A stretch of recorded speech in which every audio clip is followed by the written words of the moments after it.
The man on your $10 bill has a secret. Alexander Hamilton, founding father, American hero, and the architect of the greatest debt scheme in human history. His decision in 1790 created a $38 trillion monster that grows by $3.3 billion every day. Economists say it's unstoppable. Politicians say it's under control. They're both lying. Today, we'll reveal how Hamilton's blessing became America's curse and why the crash is inevitable. We'll walk through all of U.S. history, from Hamilton to Donald Trump, to understand how they created and inflated the debt bubble that, if it bursts, will destroy the economies of the U.S. and the world. 1789. The United States of America is only 13 years old. The young republic won the War of Independence, but the price of freedom was colossal debt. $77 million, an astronomical sum for those times, more than the country's entire annual income. The 13 states owed $25 million. The federal government, another $52 million. Creditors were diverse: the French government, Dutch bankers, Spanish merchants, even ordinary American farmers who had sold provisions to Washington's army for promissory notes. Many believed the young country should default, simply not pay, start with a clean slate. This was a popular idea among ordinary citizens who saw no point in repaying European bankers. But then a man stepped onto the stage who would forever change American financial philosophy: Alexander Hamilton, the first Secretary of the Treasury. His face is the one you can see every day when you pull a $10 bill from your pocket. During the War of Independence, Hamilton was Washington's aide-de-camp, and after the war he became one of the chief architects of the American Constitution, and he had a revolutionary plan. On January 14, 1790, Hamilton presented to Congress his first report on public credit, a 40,000-word document that shocked his contemporaries. His idea was simple and radical at the same time. The federal government should not only pay its debts in full, but also assume all the states' debts. A national debt, if it is not excessive, will be to us a national blessing, Hamilton wrote. This phrase became his famous quote and his curse. Hamilton believed that debt creates a bond between the government and creditors. If wealthy people and banks own government bonds, they're invested in the country's success. They'll support the government because their own well-being depends on its solvency. But most importantly, Hamilton saw debt as a tool to finance wars, build infrastructure, and develop the economy. A country without debt is a country without creditworthiness. Hamilton's plan sparked fierce debates. Thomas Jefferson and James Madison strongly opposed it. They saw it as a conspiracy favoring wealthy Northerners who had previously bought up debt certificates from poor Southerners at discounted prices. But Hamilton was adamant. If the government chooses whom to pay and whom not to pay, it destroys trust, he argued. A contract is a contract, no matter who now holds the paper. The U.S. must pay all debts. After months of political battles, the plan was adopted. Over dinner in July 1790, Hamilton, Jefferson, and Madison made a deal. Hamilton would get his debt plan, and the Southerners would get a new capital on the Potomac River, future Washington. Thus was born the American national debt, and it was born not from desperation but by design, as a deliberate strategy. By 1791, the federal government had taken on $75 million in debt, and importantly, Hamilton didn't plan to pay it off quickly. He wanted permanent but controlled debt that could be refinanced but not necessarily fully repaid. Jefferson called this a moral crime against future generations. Today, we know he was right, but not quite in the way he thought. For the first 140 years of U.S. existence, debt rose and fell in waves. Each war brought a sharp spike. Each peacetime period, attempts at repayment. The War of 1812 against Britain raised the debt to $127 million. Then, under President Andrew Jackson, something incredible happened. In 1835, U.S. national debt was completely paid off, the only time in history. Jackson hated debt with religious fervor. He called it a national curse and moral evil. He sold public lands, cut spending to the minimum, and in 1835 declared the national debt is fully paid. But his triumph lasted just over a year. Then the financial panic of 1837 began, and the debt returned. Jackson died in 1845, never having seen America debt-free. The Civil War of 1861 to 1865 became the first real debt explosion. To finance the war against the Confederacy, President Lincoln and Congress did what was previously unthinkable. They issued an enormous quantity of government bonds. By the end of the war, debt reached $2.7 billion, 40 times more than before the war. Each American owed $75 in debt. At that time, this was a skilled worker's annual salary. But even after this, the debt remained manageable. Why? Because an unspoken rule existed. Debt could be increased only during wartime, and it must be paid down in peacetime. By 1916, despite 50 years of economic and population growth, the debt was only $1.2 billion. America kept its promise. Peacetime is debt repayment time. But World War I struck. The U.S. entered conflict in 1917, and in 2 years the debt soared to $27 billion. Then began an attempt to return to the old rules. In the 1920s, under Republican Presidents Harding, Coolidge, and Hoover, the debt was reduced to $16 billion by 1929. It seemed the old system worked. America still followed the principle: borrow only for critical needs, repay in peacetime. The country still controlled its finances.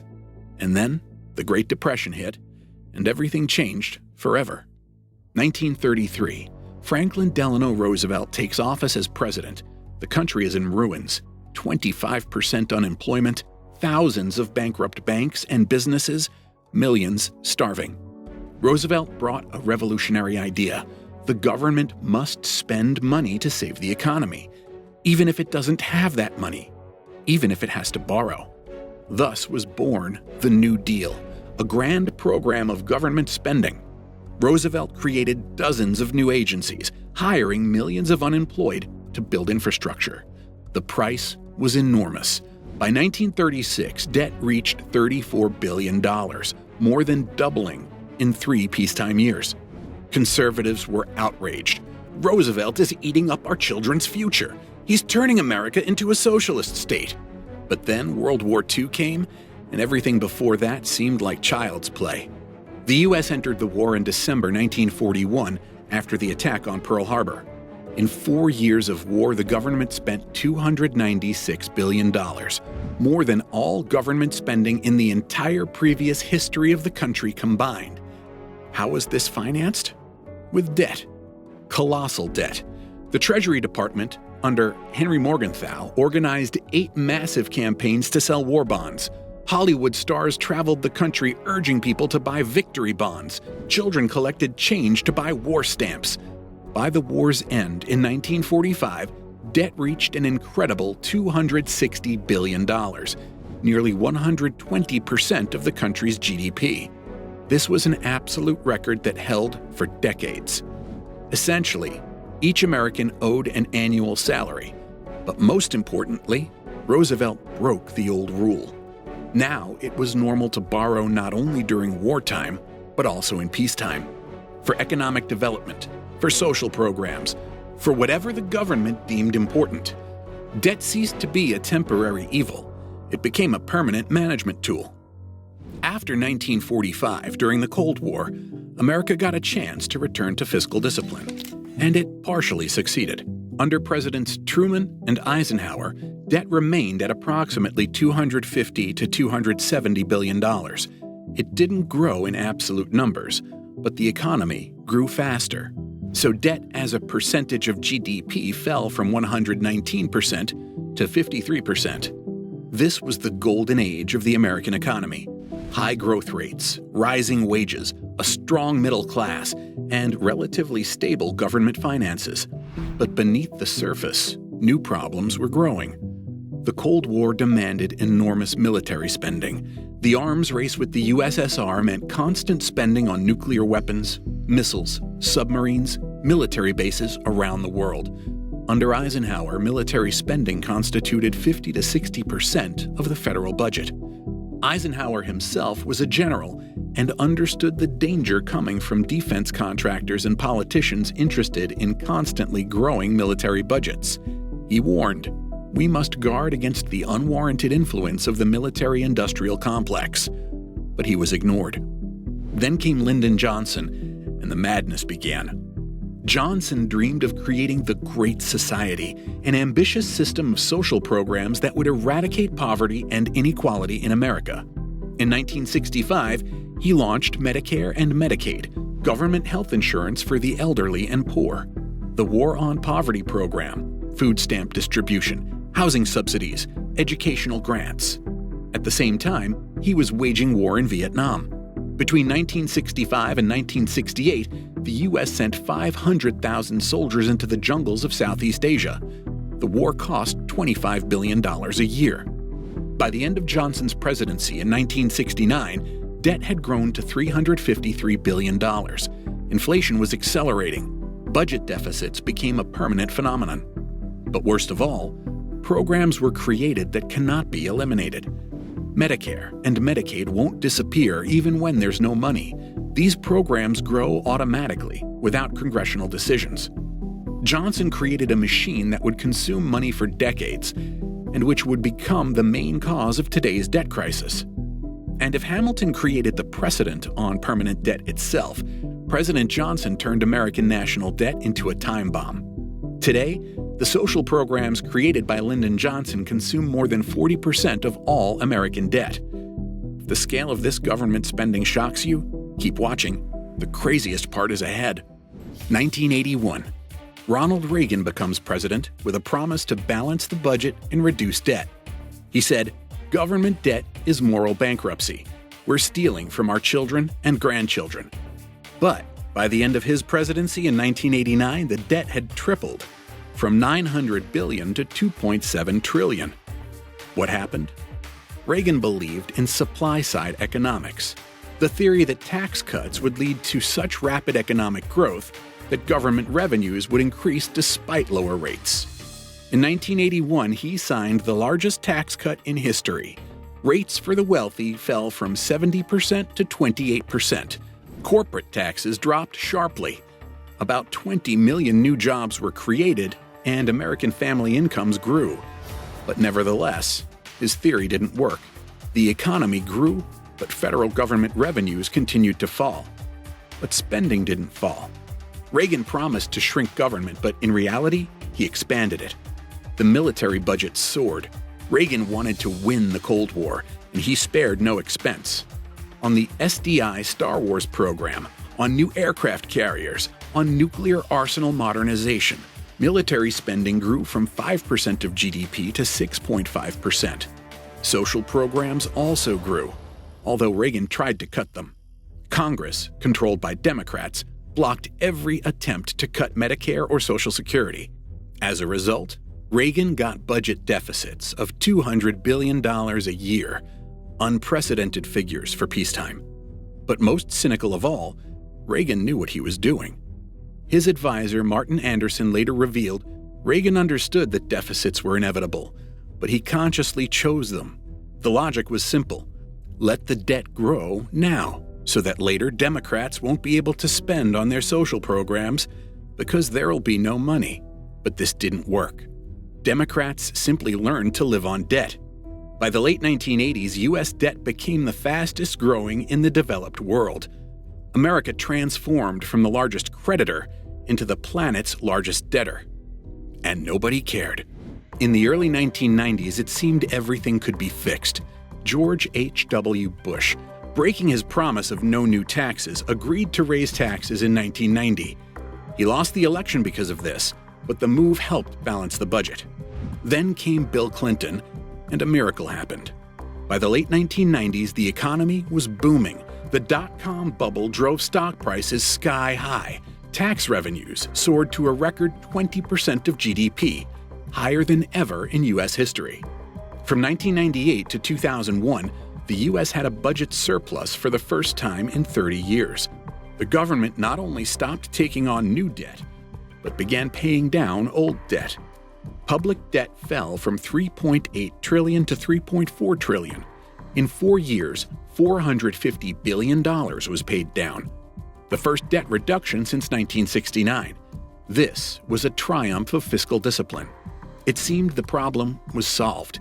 Alan Greenspan, Fed chairman, even worried, what if we pay off all the debt? Wouldn't that be bad for financial markets? These worries were premature. In 2001, George W. Bush arrived, and everything collapsed again. Bush started with massive tax cuts in 2001 and 2003. The reasoning was simple. The government has a surplus, so it's taking too much in taxes. Need to return money to the people. But the surplus instantly disappeared. Soon the U.S. invaded Afghanistan. In 2003, invasion of Iraq. 2 wars simultaneously, both without exit plans. The cost of these wars totaled over $6 trillion. They were completely financed by debt.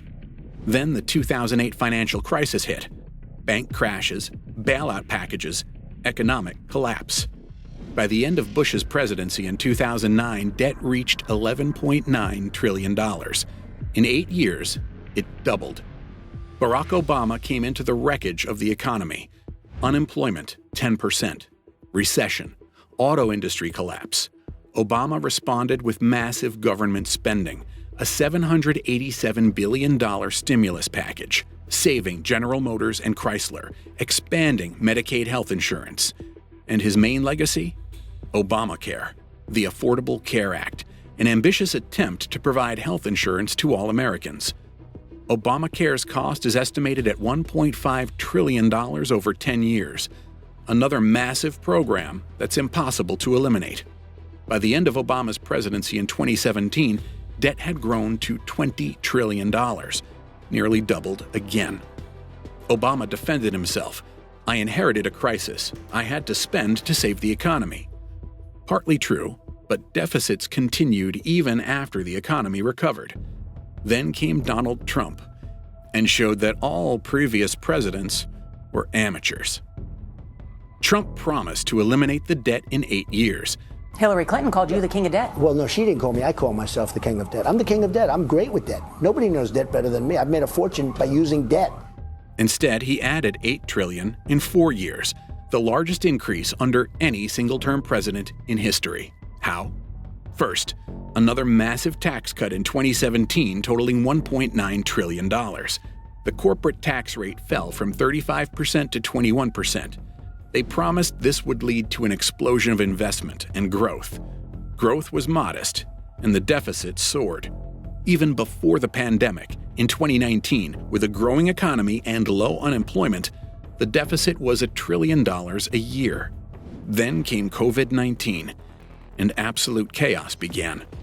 In March 2020, Trump and Congress passed a $2.2 trillion stimulus package, $1,200 checks to every American, small business loans, extended unemployment benefits.